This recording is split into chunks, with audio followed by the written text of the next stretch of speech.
মৃত্যুৰ খবৰক লৈ চৰ্চা অব্যাহত আৰু তাৰ মাজতে মুখ্যমন্ত্ৰী ডক্টৰ হিমন্ত বিশ্ব শৰ্মাই কালি সন্ধিয়া জিএমচিএইচত উপস্থিত হৈ বহুখিনি বিস্ফোৰক মন্তব্য কৰিলে জিএমচিএইচৰ ভিতৰচৰাত চলি থকা বহুখিনি অশুভ পৰম্পৰা উন্মোচিত কৰিলে মুখ্যমন্ত্ৰী ডক্টৰ হিমন্ত বিশ্ব শৰ্মাই আৰু তাৰে এক অশুভ পৰম্পৰা হ'ল ধন দাবীৰ পৰম্পৰা জিএমচিএইচৰ একাংশ কৰ্মচাৰীয়ে ধন দাবী কৰি ৰোগীৰ আত্মীয়ক ব্যতিব্যস্ত কৰি তোলাৰ এক কাহিনী এক আখ্যানো এই মুহূৰ্তত সন্মুখলৈ আহিছে নমস্কাৰ প্ৰিয় দৰ্শক মই জয়ন্ত মাধৱ গোস্বামী আপোনাক স্বাগতম জনাইছো নিউজ 18 অসম নৰ্থ ইষ্টৰ ডিজিটেল লাইভলৈ আৰু ডিজিটেল লাইভত লৈ আহিছো এই গুৰুত্বপূৰ্ণ খবৰ অসমৰে তথা উত্তৰ পূৰ্বাঞ্চলৰে হৃদপিণ্ড স্বৰূপ চিকিৎসাৰ হিয়া হৈছে গুৱাহাটী চিকিৎসা মহাবিদ্যালয় হাস্পতাল ৰাজ্যৰ আগশাৰীৰ এই চিকিৎসা প্ৰতিষ্ঠানখনৰ ভিতৰচৰাত চলি থকা একাংশ কৰ্মকাণ্ডই সদায় বিতৰ্কৰ মাজলৈ লৈ গৈছে জিএমচিএইচক সময়ে সময়ে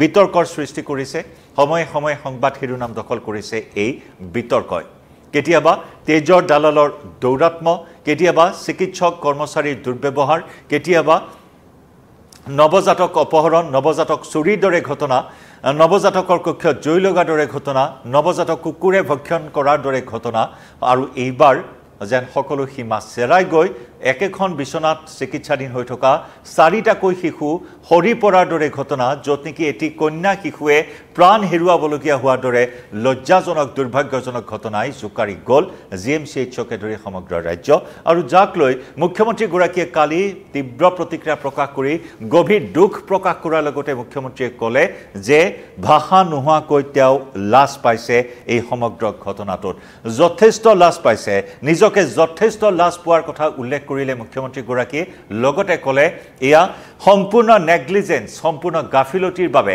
এই ঘটনা সংঘটিত হ'বলৈ পালে আৰু লগতে জিএমচিএইচৰ অধ্যক্ষ অচ্যুত বৈশ্যই কালি যিসমূহ কথা কৈছিল সেই কথাকো গৰিহণা দিলে লগতে সেই ভুক্তভোগী কন্যা সন্তানটিৰ পিতৃ মাতৃক ক্ষমা খোজাৰ বাবে দাবী জনালে লগতে ক'লে মুখ্যমন্ত্ৰীয়ে এয়া সম্পূৰ্ণ অক্ষমনীয় অপৰাধ এয়া ভুল হৈছে চূড়ান্ত ভুল হৈছে এয়া অক্ষমনীয় অপৰাধ হৈছে বুলি মুখ্যমন্ত্ৰীগৰাকীয়ে তাৎপৰ্যপূৰ্ণ মন্তব্য কৰিলে কিন্তু কালিৰ এই ঘটনাৰ সমান্তৰালকৈ পোহৰলৈ আহিল আন এক আখ্যান আন এক ঘটনা য'ত নেকি এয়া বিভিন্ন ৰোগীৰ অভিভাৱকে এনে ধৰণৰ অভিজ্ঞতাৰ সন্মুখীন হৈছে জিএমচিএইচত চিকিৎসা কৰাবলৈ গৈ হয়তো আপোনাৰ মাজৰো কোনোবাই এই অভিজ্ঞতা লাভ কৰিছে যে চিকিৎসা কৰাৰ নামত যিসমূহ কৰ্মচাৰী আছে থাৰ্ড গ্ৰেড ফ'ৰ্থ গ্ৰেডৰ যিসমূহ কৰ্মচাৰী আছে সাফাই কৰ্মী আছে ৱাৰ্ড বয় আছে ট্ৰলি পুলাৰ আছে সেইসকলে ধন দাবী কৰে ৰোগীৰ আত্মীয়ক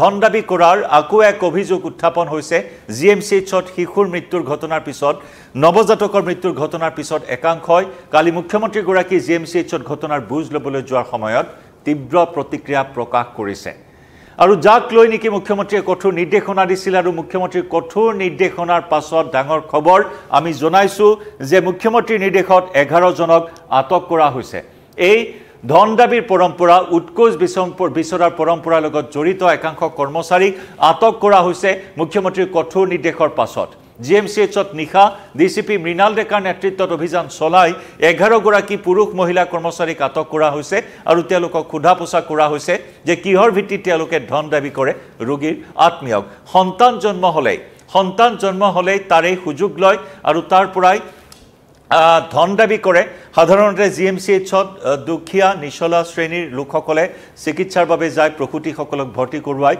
আৰু সন্তান জন্ম হোৱাৰ পিছত কিন্তু সেইসকল লোককে ধন দাবী কৰি ব্যতিব্যস্ত কৰি তোলে একাংশ ৱাৰ্ড বয়ে হওক একাংশ ট্ৰলি পুলাৰে হওক একাংশ সাফাই কৰ্মীয়ে হওক এই গুৰুতৰ অভিযোগ মুখ্যমন্ত্ৰীৰ সন্মুখত উত্থাপন কৰাৰ পাছতে মুখ্যমন্ত্ৰী কঠোৰ হ'ল মুখ্যমন্ত্ৰীৰ নিৰ্দেশনা দিছে আৰু তাৰে ভিত্তিত 11 জনক আটক কৰা হৈছে এই মুহূৰ্তৰ এক গুৰুত্বপূৰ্ণ খবৰ আমি জনাইছো আপোনাক কি কৈছিল এগৰাকী ভুক্তভোগী ৰোগীৰ আত্মীয়ই এটি লৰা সন্তান জন্ম হোৱাৰ পিছত বিভিন্ন ক্ষেত্ৰত তেওঁ কেনেদৰে ধন দাবী কৰিছিল বিভিন্নজনে সেইখিনি কথা তেওঁ স্পষ্টকৈ উল্লেখ কৰিছে অভিযোগ দিছে মুখ্যমন্ত্ৰীৰ ওচৰত আমি মঙ্গলদৈ সেইগৰাকী লোকৰ ভাষ্য আগবঢ়াই ল'ব বিচাৰিম যে সাফাই কৰ্মী ট্ৰলি ঠেলাৰ নামত আৰু বেডলৈ নিয়াৰ নামত পৃথকে টকা বিচাৰিছিল মঙলদৈৰ বিকাশ নাথ নামৰ এজন লোকে এইখিনি অভিযোগ উত্থাপন কৰিছিল। এদিন সন্তান জন্ম পোৱাৰ পিছত এদিনতে এইগৰাকী ব্যক্তিয়ে ঘোষৰ নামত উৎকোচৰ নামত 1500 টকা ভৰিবলগীয়া হৈছে।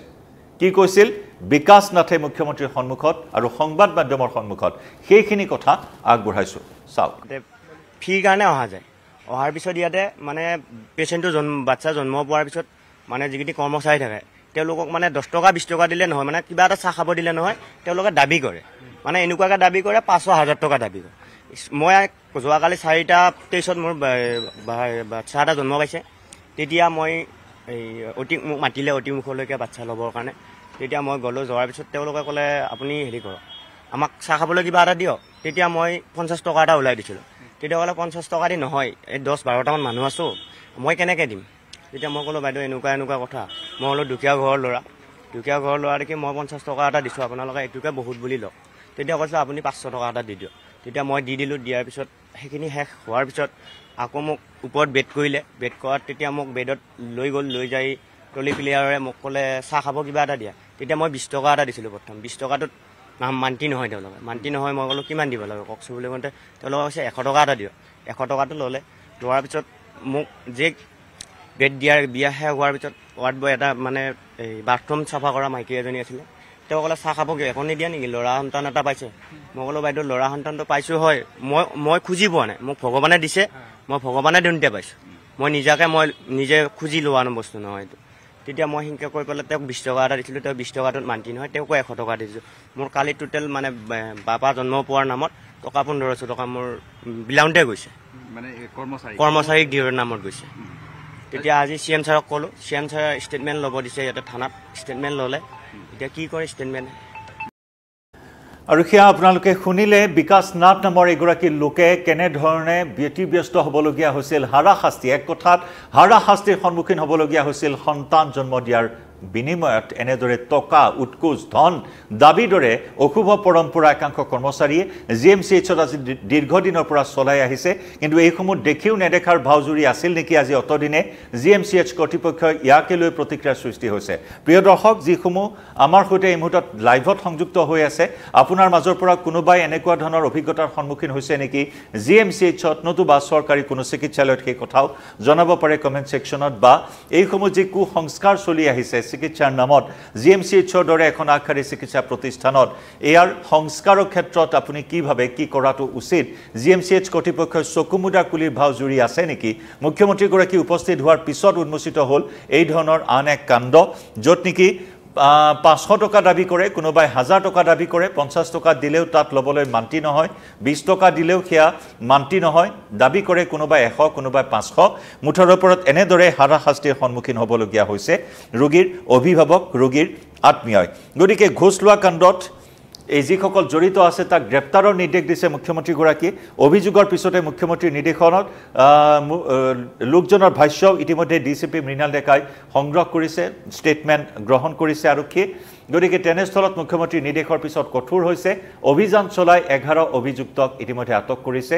গ্ৰেপ্তাৰ কৰা হ'বনে নহয় সেয়া পৰৱৰ্তী সময়ত লক্ষণীয় হ'ব। এই বিষয়ত মুখ্যমন্ত্ৰীয়ে কি প্ৰতিক্ৰিয়া প্ৰকাশ কৰিছিল সেই ভাষ্য আমি আগবঢ়াইছোঁ। আমাৰ ইয়াতে নাৰ্ছৰে হওক, গ্ৰেড 4 বা ৱাৰ্ড বয় সকলোকে নকওঁ, ভালো কাম কৰা আছে, কিন্তু 2-এগৰাকীৰ ব্যৱহাৰে হস্পিটেলখনৰ বদনাম আনি থাকে। এতিয়াও মই নামি আহোঁতে মোক কেইজনমানে কমপ্লেইন কৰি আছিলে যে ট্ৰলিখনত 200 টকা খুজি আছে। মই এতিয়াই আমাৰ পুলিচক কৈছোঁ যে আজি ৰাতি এৰেষ্ট কৰক বুলি।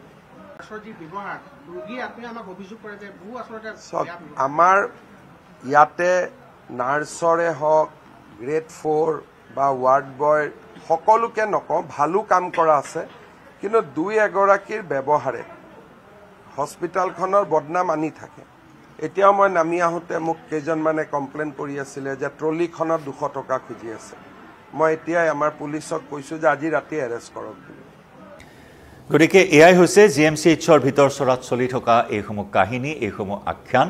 সকলো সীমা চেৰাই গ'ল, য'ত নেকি অতি দুৰ্ভাগ্যজনক, অতি লজ্জাজনক ঘটনা বুলি মুখ্যমন্ত্ৰীয়ে নিজে ক'বলৈ বাধ্য হ'ল। নিজকে অতি লজ্জিত বুলি মুখ্যমন্ত্ৰীগৰাকীয়ে প্ৰকাশ কৰিলে, আক্ষেপ প্ৰকাশ কৰিলে, দুখ প্ৰকাশ কৰিলে। আৰু সেই ভুক্তভোগী যি কন্যা সন্তান জন্ম দিছিল যোৱা 15 আগষ্টৰ দুপৰীয়া 12 বজাত, আৰু সেই কন্যা সন্তানটিয়ে আজি GMCHৰ গাফিলতি হেমাহিৰ বাবে প্ৰাণ হেৰুৱাবলগীয়া হ'ল। পিতৃ মাতৃৰ কোলা সুদা হ'ল, উকা হ'ল তেওঁলোকৰ কোলা, যি নেকি প্ৰথমটি সন্তানৰ মুখ দেখিছিল তেওঁলোকে। আজি GMCHৰ গাফিলতিৰ বাবে তেওঁলোকে আজি অপূৰণীয় ক্ষতিৰ সন্মুখীন হ'বলগীয়া হ'ল। গতিকে এই ক্ষেত্ৰত মুখ্যমন্ত্ৰীগৰাকীয়ে আশ্বাস প্ৰদান কৰিছে ভুক্তভোগী পৰিয়ালটোক ন্যায় প্ৰদান কৰিবলৈ। ইতিমধ্যে কৰ্তব্যৰত এগৰাকী নাৰ্ছক নিলম্বন নিৰ্দেশ দিয়া হৈছে। প্ৰশ্ন হৈছে নিলম্বন কৰিয়ে ক'ৰবাত দায়িত্ব সামৰিব নেকি? এই ঘটনাৰ অভিযুক্তসকলক অতি শীঘ্ৰেই কঠোৰ শাস্তি বিহা হ'ব বুলি মুখ্যমন্ত্ৰীয়ে আশ্বাস প্ৰদান কৰিছে।